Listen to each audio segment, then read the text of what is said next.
अस्सलाम वालेकुम गाइस। तो आज का व्लॉग हमारा स्टार्ट होता है। तो आज मैं आई हूँ मार्केट और यहाँ पर हम पहली दुकान पे पहुँच गए थे जो कपड़ों की दुकान थी।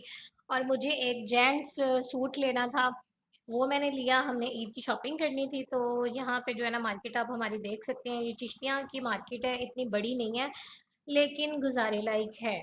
ठीक है, गुजारा हो जाता है हमारा। तो यहाँ पे जो है ना मैंने जेंट्स सूट का कहा तो भाई ने ज़्यादा सारे सूट निकाल के आगे रख दिए कि बाजी ये जो पसंद कर लो। तो मैं पसंद कर रही थी कि कौन सा सूट पसंद करूं। तो फिर मुझे एक सूट पसंद आया और मैंने भाई से कहा कि ये सूट मुझे दिखा दें। तो मैंने ये सूट पसंद किया और भाई को भी दिखाया और इसको हमने ओके किया कि मुझे भी ये अच्छा लग रहा है। ਤੇ ਉਸ ਤੋਂ ਬਾਅਦ ਮੈਂ ਆਪਣੀ ਭਾਂਜੀ ਵਾਸਤੇ ਸੂਟ ਲੈਣਾ ਸੀ ਤੇ ਮੈਂ ਰੈਡੀਮੇਡ ਸੂਟ ਵੇਖੇ ਲੇਕਿਨ ਮਹਿੰਗੇ ਇੰਨੇ ਕੱਪੜੇ ਸੀ ਔਰ ਪੂਰਾ ਚੱਜ ਦੇ ਨਹੀਂ ਸੀ। ਫਿਰ ਮੈਂ ਦੂਸਰਾ ਸੂਟ ਵੇਖਿਆ, ਉਹ ਵੀ ਮੈਨੂੰ ਕੁਝ ਖਾਸ ਪਸੰਦ ਨਹੀਂ ਆਇਆ।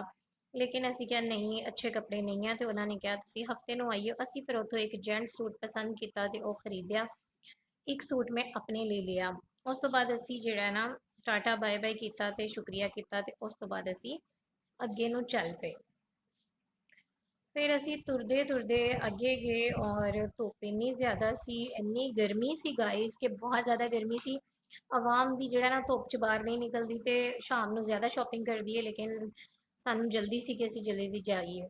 उस तो बाद असी एक दुकान पर आए तो मेरा हिजाब सी मेरे सूट के नाल मैच कर रहा सी। मैं हिजाब पसंद किया। हिजाब तो बड़ा अच्छा सी और कलर भी मैच हो रहा सी। भाई तो मैं पूछा कि प्राइस की है तो उन्हें कहा ਇਹ 750। ਤੇ ਮੈਂ ਕਿਹਾ ਭਰਾਵਾ ਤੂੰ 500 ਲੈ ਲੈ ਤੇ ਉਹਨੇ ਕਿਹਾ ਨਹੀਂ। ਤੇ ਮੈਂ ਕਿਹਾ ਚੱਲ 550 ਲੈ ਲੈ, ਉਹਨੇ ਕਿਹਾ ਨਹੀਂ। ਉਹ ਨਹੀਂ ਮੰਨਿਆ ਤੇ ਅਸੀਂ ਕਿਹਾ ਠੀਕ ਹੈ ਭਰਾਵਾ ਆਪਦਾ ਹਿਜਾਬ ਰੱਖ ਲੈ ਤੇ ਅਸੀਂ ਅਗਲੀ ਦੁਕਾਨ ਤੇ ਚਲੇ ਜਾਂਦੇ ਹਾਂ। ਉਹਨੇ ਕਿਹਾ ਠੀਕ ਹੈ ਬੀਬੀ ਸਾਨੂੰ ਐਡਾ ਵਾਰੇ ਚ ਨਹੀਂ। ਅਸੀਂ ਫਿਰ ਤੁਰਦੇ ਤੁਰਦੇ ਅੱਗੇ ਗਏ ਤੇ ਤੁਰਦੇ ਪਏ ਸੀ ਔਰ ਰਾਸਤੇ ਸਾਡੇ ਵੇਖ ਸਕਦੇ ਹੋ ਕਿੰਨੇ ਖਰਾਬ ਨੇ।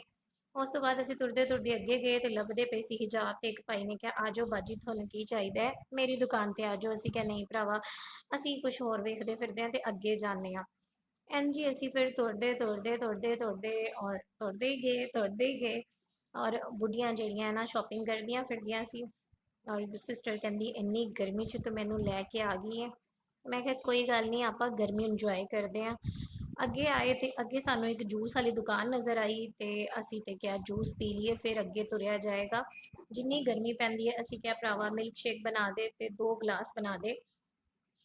ਤੇ ਉਹਨੇ ਕਿਹਾ ਠੀਕ ਹੈ ਭਾਜੀ ਮੈਂ ਬਣਾ ਦਿੰਦਾ। ਅਸੀਂ ਫਿਰ ਮੈਂਗੋ ਜੂਸ ਦਾ ਆਰਡਰ ਕੀਤਾ ਤੇ 2 ਗਲਾਸ ਹੀ ਅਸੀਂ ਫੱਟੇ ਤੇ ਸ਼ੌਪਰ ਵਗੈਰਾ ਰੱਖੇ ਤੇ ਸਕੂਨ ਨਾਲ ਚਿਲ ਮਾਲ 'ਚ ਜਿਹੜਾ ਸਾਡਾ ਜੂਸ ਤਿਆਰ ਹੋ ਗਿਆ ਸਾਨੂੰ ਮਿਲ ਗਿਆ ਤੇ ਸਾਨੂੰ ਬੜੀ ਖੁਸ਼ੀ ਹੋਈ। ਔਰ ਉਸ ਤੋਂ ਬਾਅਦ ਜਿਹੜਾ ਨਾ ਮੇਰੀ ਨਾਲ ਸਿਸਟਰ ਸੀ ਉਹ ਕਹਿੰਦੀ ਮੈਨੂੰ ਤਾਂ ਨਾ ਲੈ ਕੇ ਆਇਓ ਪਰ ਤੁਸੀਂ ਜਿਹੜਾ ਨਾ ਮੇਰਾ ਜੂਸ ਦਾ ਗਲਾਸ ਲੈ ਆਓ। ਉਸ ਤੋਂ ਬਾਅਦ ਅਸੀਂ ਜੂਸ ਪੀਣਾ ਸਟਾਰਟ ਕੀਤਾ ਤੇ ਭਾਈ ਇੰਝ ਜ਼ੂਮ ਕਰਕੇ ਵੀਡੀਓ ਬਣਾ ਰਿਹਾ ਸੀ ਕਿ ਜਿਵੇਂ ਮੈਂ ਪਹਿਲੀ ਵਾਰੀ ਜੂਸ ਪੀ ਰਹੀ ਹਾਂ ਤੇ ਉਹ ਖਾਣਾ ਚਾਹ ਰਿਹਾ ਸੀ। ਠੀਕ ਹੈ, ਉਸ ਤੋਂ ਬਾਅਦ ਅਸੀਂ ਆ ਗਏ ਇੱਕ ਪ੍ਰਾਈਮ ਦੀ ਦੁਕਾਨ ਤੇ। ਉੱਥੋਂ ਅਸੀਂ ਇੱਕ ਬੱਚੇ ਵਾਸਤੇ ਪ੍ਰਾਈਮ ਲੈਣਾ ਸੀ ਤੇ ਇਹ ਪ੍ਰਾਈਮ ਪਸੰਦ ਕੀਤਾ ਤੇ ਇਹ ਜ਼ਰਾ ਛੋਟਾ ਸੀ, ਸਾਨੂੰ ਪਸੰਦ ਨਹੀਂ ਸੀ ਆਇਆ। ਅਸੀਂ ਕਿਹਾ ਥੋੜਾ ਜਿਹਾ ਵੱਡਾ ਸਾਈਜ਼ ਦਿਖਾਓ ਕਿਉਂਕਿ ਬੱਚਾ ਜਿਹੜਾ ਹੈ ਉਹ 6-7 ਸਾਲ ਦਾ 8 ਸਾਲ ਦਾ ਬੱਚਾ ਹੈਗਾ। ਉਹਨਾਂ ਨੇ ਕਿਹਾ ਕਿ ਥੋੜਾ ਜਿਹਾ ਵੇਟ ਕਰੋ ਅਸੀਂ ਤੁਹਾਨੂੰ ਦਿਖਾ ਦਿੰਨੇ ਆ। ਠੀਕ ਆ। ਉਸ ਤੋਂ ਬਾਅਦ ਜੀ ਵੱਡਾ ਆ ਗਿਆ ਪ੍ਰਾਈਮ ਔਰ ਇਹ ਸਾਨੂੰ ਪਸੰਦ ਆ ਗਿਆ। ਅਸੀਂ ਇਹਨੂੰ ਫਾਈਨਲ ਕੀਤਾ। ਇਹ ਸਾਡਾ ਮਿਨੀ ਵਲੌਗ ਸੀ ਤੇ ਮੇਰੇ ਚੈਨਲ ਨੂੰ ਲਾਈਕ ਔਰ ਸਬਸਕ੍ਰਾਈਬ ਕਰੋ। ਪਸੰਦ ਆਇਆ ਤੇ ਅੱਛੇ ਅੱਛੇ ਕमेंट करो। अपना ख्याल रखियो। नेक्स्ट व्लॉग च मुलाकात होगी। अल्लाह हाफिज।